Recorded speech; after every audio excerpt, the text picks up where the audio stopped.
Assets for mortgage approval. What counts, what doesn't, and how to document it. Every mortgage approval sits on three pillars: credit, income, and assets. Most people focus on the first two, but assets quietly make or break approvals. Today, I'll show you what counts as assets, how to document them, how to use gift funds, what seasoning means, how reserves work, and the common mistakes that delay closings so you know exactly how to prepare funds for a smooth approval. What do lenders mean by assets? Assets for mortgage approval means verifiable, documented funds. That includes checking and savings, 401k, IRA, brokerage accounts, and proceeds from selling a car or property, as long as there's a clear paper trail.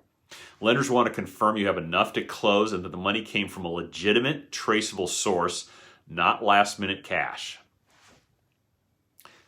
Down payment sources. What can you use? Well, acceptable down payment funds include money already in your bank, ideally seasoned for 2 full statement cycles, retirement funds you can access, stock or property sale proceeds, bonus/commission with documentation, and personal property sale with like a bill of sale, title transfer, and deposit proof. If we can trace it, we usually can use it.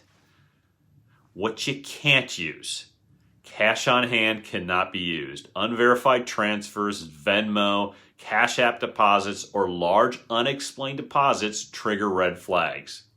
A random $5,000 deposit that doesn't match your normal income pattern may be ineligible. Talk to your lender before moving money so we can help you plan allowable sources and documentation. Super important. Gift funds. How do gift funds work? Yes, you can use gift funds for a down payment on many programs. The money must come from an eligible donor, a family member, fiance, or sometimes a documented long-term partner or someone with a long-term close relationship.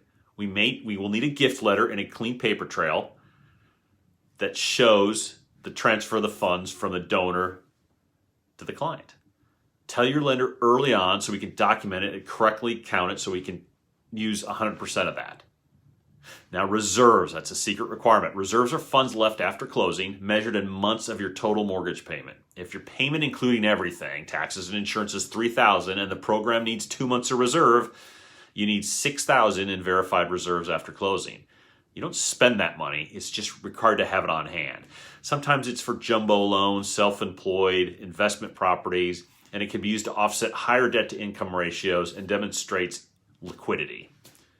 Okay, here are some common mistakes that delay closings. 4 of these can be avoidable. Shuffling money between accounts right before applying, not a good idea. Depositing cash or app transfers we can't document. Withdrawing from retirement without checking tax, penalty, or timing. Receiving gift funds before we've set up the paper trail. Make sure you check with your lender. Avoid these and underwriting gets much smoother. Bottom line, asset approval isn't only how much you have, it's how you can prove it. If you're 6 to 12 months out, now's the time to organize accounts, decide down payment sources, plan seasoning, and confirm reserves.